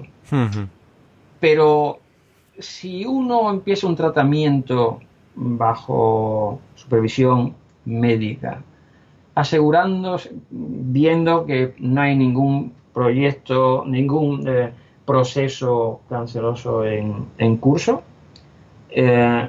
se podría utilizar perfectamente la testosterona y sus efectos sobre la salud en general, sobre el estado de ánimo, bienestar, la fuerza física, la libido. Es espectacular. ¿De acuerdo? Pero tiene que hacerse siempre. Eso no es como decir, oye, mira, me tomo un omega 3 y una coenzima Q. No. Entonces, en hormonas ya eso tiene que ser bajo la supervisión médica y obviamente el médico que la utiliza, porque aquí hay especialidades que se utilizan, ¿no? El testogel, eso es una aplicación en gel que se aplica en la piel y el efecto es espectacular sobre la libido, sobre la fuerza muscular, sobre la cantidad de grasa, como ya digo. Y yo conozco a la gente que lo utiliza, le va muy bien, ¿eh? Pero claro, son personas que han dicho, oye, primero vamos a ver que aquí el uso de la testosterona no me va a empeorar un problema que ya tengo en curso. El propio Sánchez Dragó habla de eso en su libro Shangri-La, sí. el elixir de la eterna juventud. Pues en ese libro habla de que utiliza esa testosterona tópica. Ajá, exactamente. Y va bien, ¿eh? Y va bien. O sea, en ese sentido, yo todo el que conozco que lo utiliza, le va muy bien. Desde el punto de vista de sus relaciones afectivas, desde el punto de vista del estado anímico, y lo que avala su uso, ya te digo, es esos estudios del NIH donde al final no era tan mala y tenía los riesgos que antes se predecían. Profesor, me encantaría seguir profundizando en este tema de la testosterona, hormona de crecimiento y tal, pero bueno, no quiero robarte mucho más tiempo y hay un tema ineludible que tenemos que tratar. Lo que entiendo yo que es lo prioritario a la hora de mimar para que no envejezca es nuestro cerebro. Creo que es lo prioritario. ¿Por qué a partir de un determinado momento vamos perdiendo facultades intelectuales? Bueno, a ver, vamos perdiendo neuronas, vamos perdiendo conexiones neuronales y eso ocurre bien por oxidación, bien por acumulación de basura molecular, para que nos entendamos, ¿no? Sin entrar en determinados detalles, en demasiados detalles bioquímicos. Todo eso va ocurriendo con la edad. Ahora, lo que sí es que está claro, que todo ese declive funcional que puede tener pues, efecto endógeno por oxidación, efecto por exposición a disolvente, imaginemos cualquier persona que está por motivos profesionales en contacto siempre con productos tóxicos, o mismamente porque el metabolismo celular genera unos detritus y no hay manera de eliminarlo y eso afecta al funcionamiento cerebral y de ahí pues salen las enfermedades neurodegenerativas. Pero lo que sí está claro es que el ejercicio físico, ¿no? El ejercicio físico es una intervención que evita ese declive funcional, esa pérdida de neuronas, mantiene las conexiones neuronales, evita también el acortamiento de telómeros. Entonces,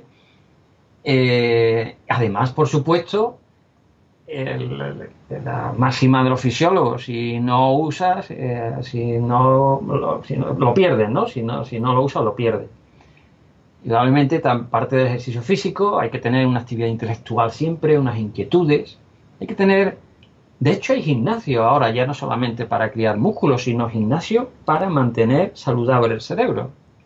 Vamos, en nuestro caso aquí en nuestra ciudad, pues ya hay alguno que otro. Yo vivo en Sevilla y está claro que bueno, de la misma manera que se va perdiendo función renal, función hepática, cardíaca, auditiva, visual, pues funciones cerebrales también se van perdiendo, ¿eh? Y no sabemos la causa, como hemos dicho al principio.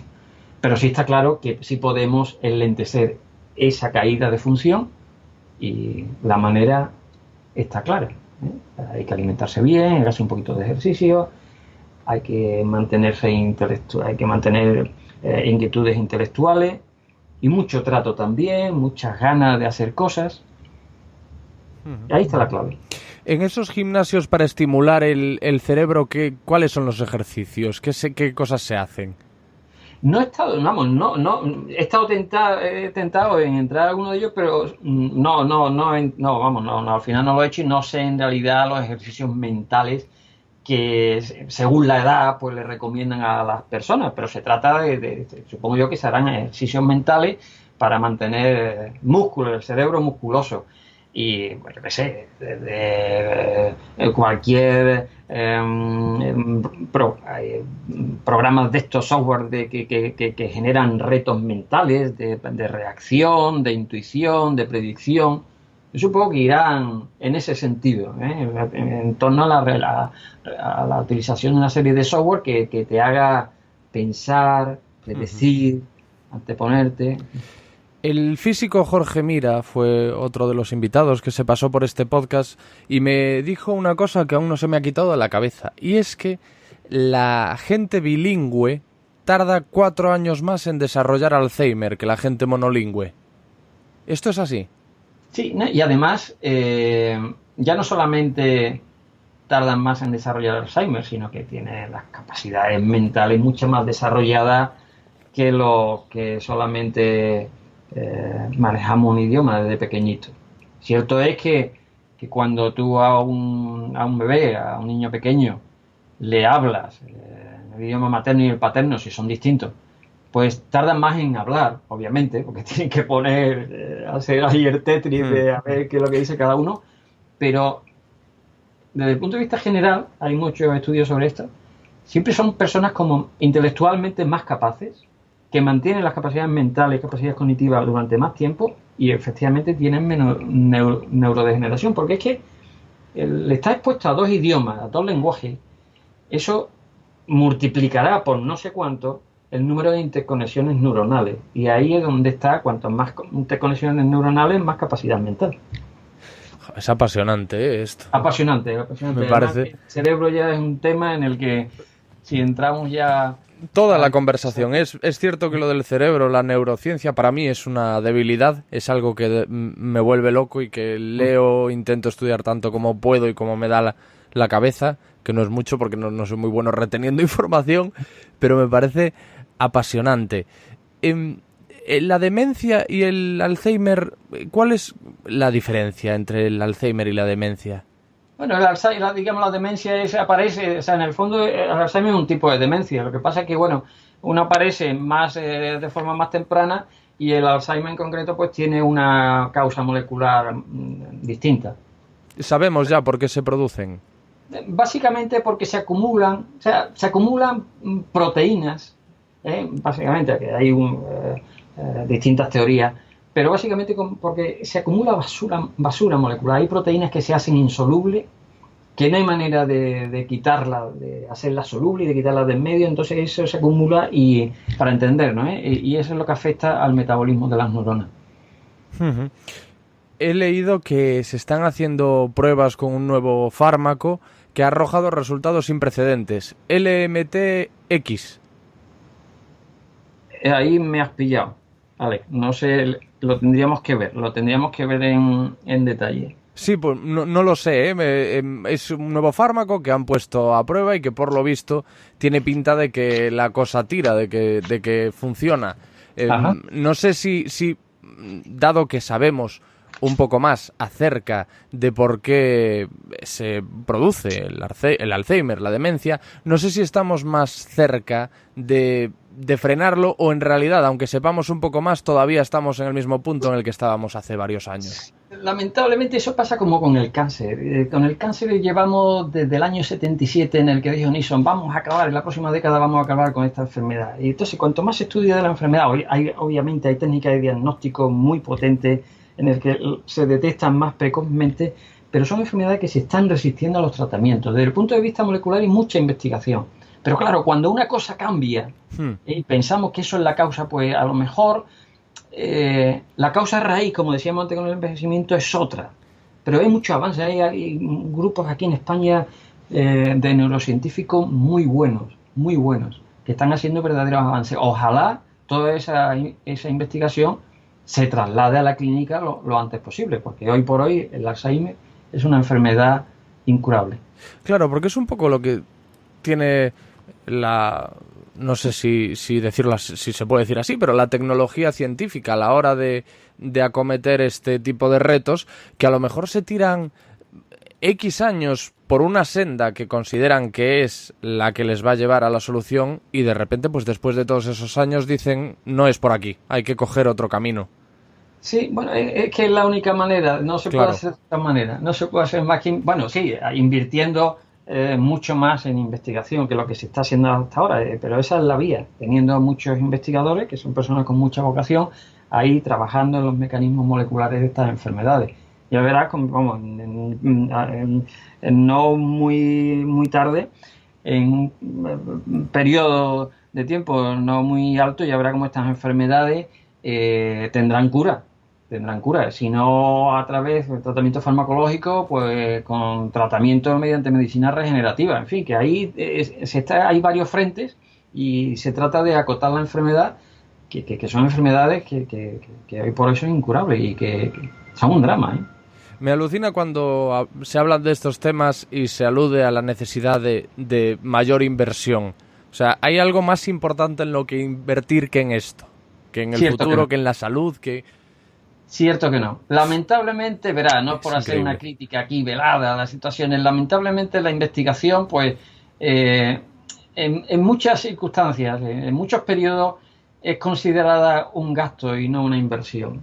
Y entonces, claro, eso es, bueno, supongo que por necesidades del guión, por circunstancias coyunturales, bueno, hay que recortar, pero yo creo que hay que recortar la investigación, que tampoco se requiere tanto dinero, si echamos las cuentas, pero se requiere dinero.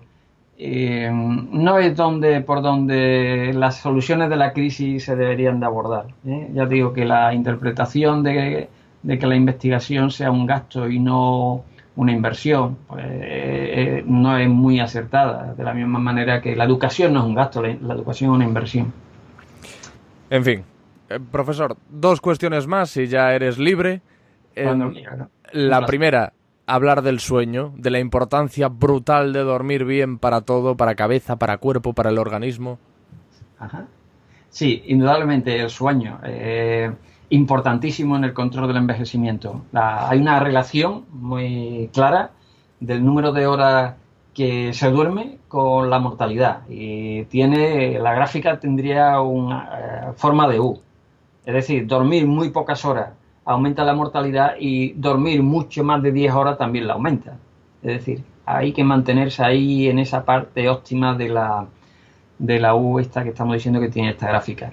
Hay que dormir, hay que descansar. Por la noche hay que tener en cuenta que se producen las moléculas más protectoras en el organismo, se producen durante el descanso nocturno. Estamos hablando de melatonina, estamos hablando de la hormona de crecimiento. Uh-huh. Y si no dormimos bien, si no dormimos en completa oscuridad, si no descansamos o si dormimos un número de horas menos de la que deberíamos, estas sustancias protectoras se dejan de producir. No pasa nada si uno una noche se queda despierto, pero lo que no puede hacer es que uno todas las noches duerma mal, que todas las noches se despierte y ponga la televisión, o que no duerma en completa oscuridad, o que vaya al baño y encienda las luces, porque si esto es un hábito, estamos diciendo que todos los días de la vida de esta persona se está dejando de producir estas sustancias protectoras, y eso tiene un coste a la larga. Uh-huh. ¿Cuál es el tiempo ideal? ¿Entre 7 y 10 horas de sueño? ¿Cuánto es? Sí, entre 6 y 10 horas sería. Lo que está claro también es el número de horas, pero también hay que considerar algo que ahora también se está empezando a considerar, que no todo el mundo tenemos los mismos ritmos de sueño. Y entonces, pues, aunque todo el mundo tenemos que entrar a las 9 a trabajar, o a las 8, a la hora que sea, y todos los niños entran en los colegios a la misma hora, independientemente que haya niños que por la noche pues el sueño le entre a las 3 o a las 4 de la mañana y le gustaría estar durmiendo porque su biorritmo es así hasta las 11 de la noche, y hay otros niños que a las 9 de la noche ya están durmiendo y se despiertan temprano. Es decir, que cada persona tiene su biorritmo. Y por otro lado, cada vez que envejecemos, cuanto más envejecemos, pues peor dormimos, peor descansamos. Y esto a la larga tiene ese coste, ¿eh? Es importante el control del sueño y dormir bien por la noche. ¿Y los trabajos que tienen horarios intermitentes, que a lo mejor el trabajador una semana está de noches, la siguiente está de días, eso tiene que ser atroz para el cuerpo? No es nada sano, no es nada sano, ¿eh? De hecho, las personas que trabajan a turno y cambiados, ¿no? Es decir, porque Sí. distinto es si uno siempre trabaja por la noche o siempre trabaja por el día, pero los que van cambiando terminan regular, ¿eh? Y teniendo más problemas de salud que los que trabajan siempre en el mismo momento del día. De esto hay mucha información. Cierto es que bueno, ahí el uso de melatonina pues aliviaría un poquito el tema, pero que está claro que no son nada buenos y a la larga este pequeño daño que todos los días sometemos nuestra célula por falta de sueño, por cambio en los ritmos de sueño, a la larga esto le puede repercutir en su salud, cierto que sí. No sé por qué en España hay esa restricción a la hora de vender melatonina que no puede superar un miligramo, ¿es?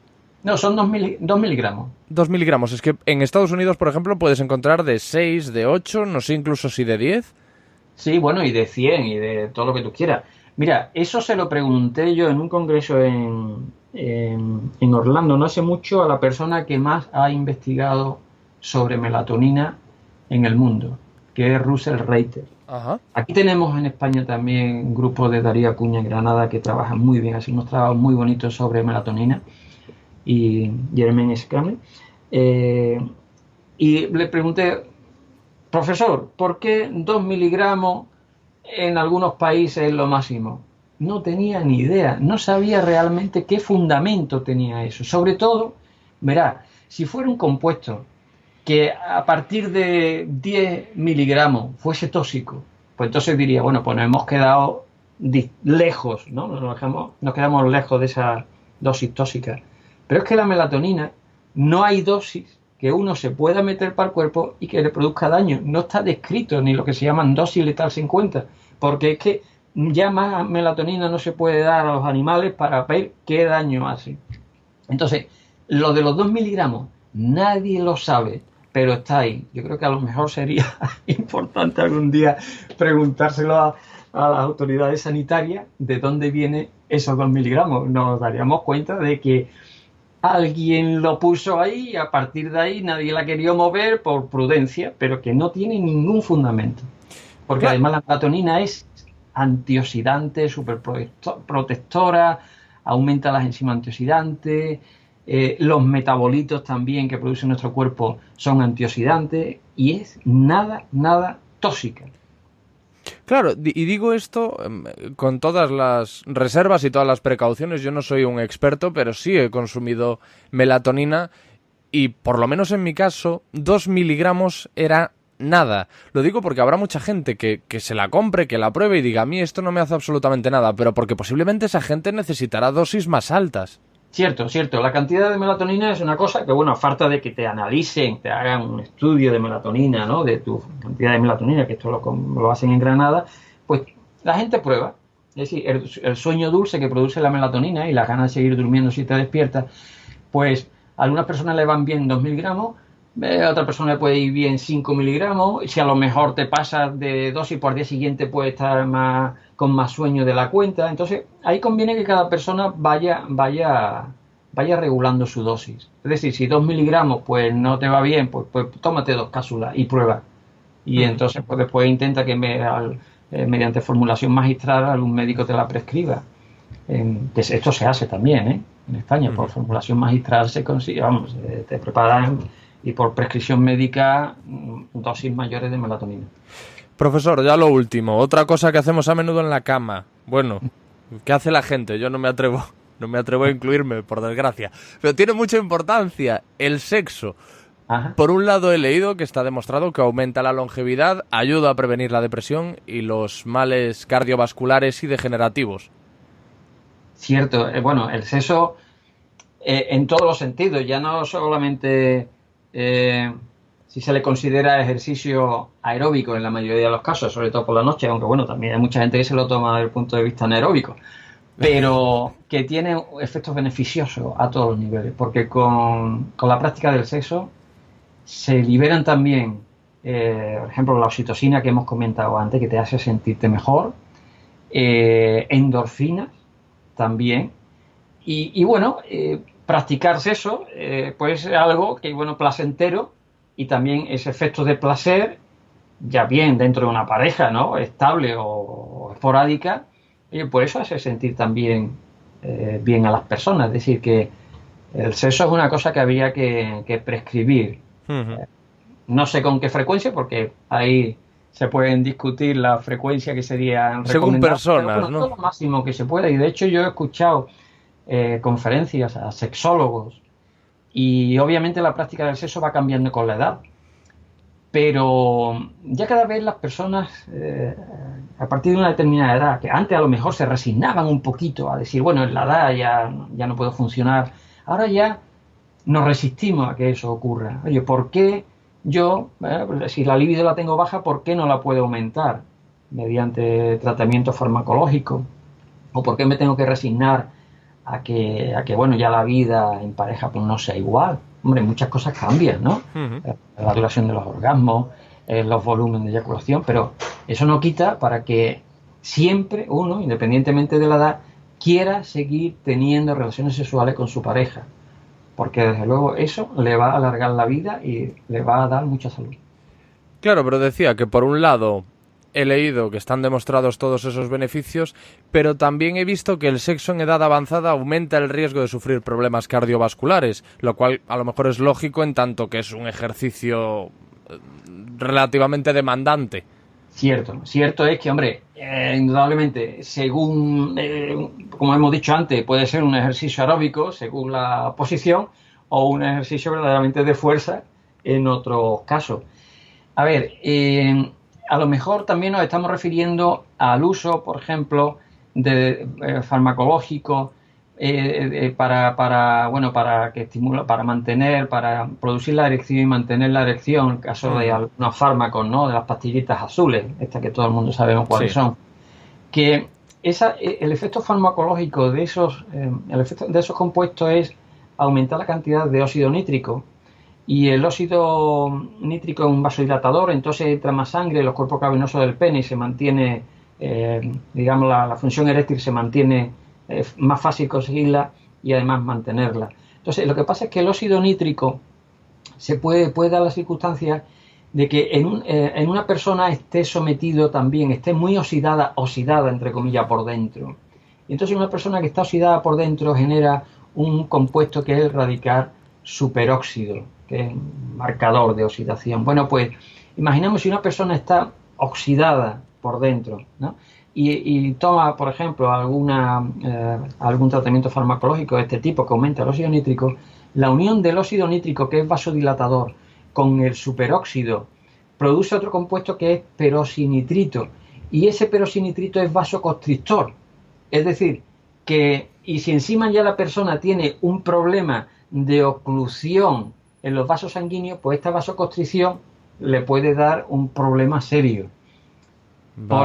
Por eso, bueno, a la hora de tomar, de seguir estos tratamientos, también tiene que ser bajo supervisión. Hay que ver que la persona, o se suelen ir acompañados de tratamientos antioxidantes con vitamina C, pues, para que bajar los niveles de superóxido. En fin, que es la manera de practicarse eso con estos tratamientos farmacológicos de forma segura. Y, hombre, y en el caso de que uno no sepa su capacidad aeróbica, pues bueno, es como si a lo mejor te pones a correr un maratón, ¿no?, y no eres consciente de tus limitaciones físicas, pues te puede quedar en el intento. Hombre, en el caso del sexo tiene que ser muy extremo, porque también están las variantes estas aeróbicas que lo puede practicar todo el mundo y a todas las edades. Profesor, qué pasada de conversación. Te voy a liberar contra mi voluntad, porque yo estaría aquí hablando a lo mejor 2 horas más. A mí me pasa igual, ¿vale? Yo aquí de ese tema, un tema en el que investigamos, trabajamos, estudiamos, es un tema que siempre es un placer hablar de ello. Lo que pasa es que tú estarás cansado ya de dar entrevistas y charlas del mismo tema. Bueno, sí, hombre, no, porque por el tema de la SEMAL, por siempre Claro. tiene que atender a los medios, ¿no? También, claro, las horas de clase, todo esto lo explicamos también aquí a nuestros alumnos, entonces, quiera que no, al principio recuerdo que dábamos unas sesiones muy bioquímicas, muy complicadas, hasta que poquito a poco pues, le hemos dado ese formato en el que medio se pueda entender y que lo puedan entender las personas, ¿no? Uh-huh. No sé, a mí me ha encantado, de verdad. Me parece un tema apasionante y no sabes lo agradecidísimo que estoy por estas casi 2 horas que me has prestado de tu tiempo, que es un verdadero detalle y un verdadero placer para mí. Pues ha sido un placer, el placer es mutuo, ¿vale? Cuando quiera, pues ya sabe que no solamente a mí, sino a cualquiera de la Sociedad Española de Medicina Antienvejecimiento y Longevidad, la SEMAL nos tiene a tu disposición para hablar de otros temas. Tenemos expertos en sueño, en estrés, en ejercicio físico, ¿vale? Porque son temas muy apasionantes y que efectivamente te hagan la clave de que para vivir más y mejor, pues tampoco hay que hacer cosas muy complicadas. Pues ya le tocará a algún compañero tuyo pasarse por aquí también. Cuando quiera, sería un placer. Gracias, amigo. Vale, un abrazo. Adiós, un abrazo muy grande. Lo que tú digas. Gente que vale la pena escuchar. Si te gusta lo que tú digas y quieres asegurarte de que este podcast siga dando guerra durante mucho tiempo, puedes ayudarme de varias formas. Por ejemplo, dejándome una reseña positiva en iVoox, iTunes o en cualquiera que sea la plataforma en la que lo escuches.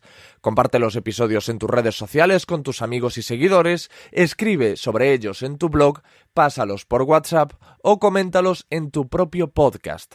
También tienes la opción de recompensar mi trabajo haciéndote suscriptor premium en iVoox desde 1,49 € al mes, invitándome un café, vaya. Con eso me ayudarás con mis viajes a distintas partes de España en busca de las mentes más interesantes para que tanto vosotros como yo aprendamos y nos divirtamos. A cambio de tu aportación, con tu suscripción premium, escucharás el podcast sin publicidad y tendrás acceso a contenido exclusivo y a episodios especiales antes de que los publique en abierto. Por último, te recuerdo que estoy en Twitter, en @LQTDRadio, en Facebook e Instagram como Alex Fidalgo y que puedes escribirme a alex@loquetudigas.es. Gracias y adiós.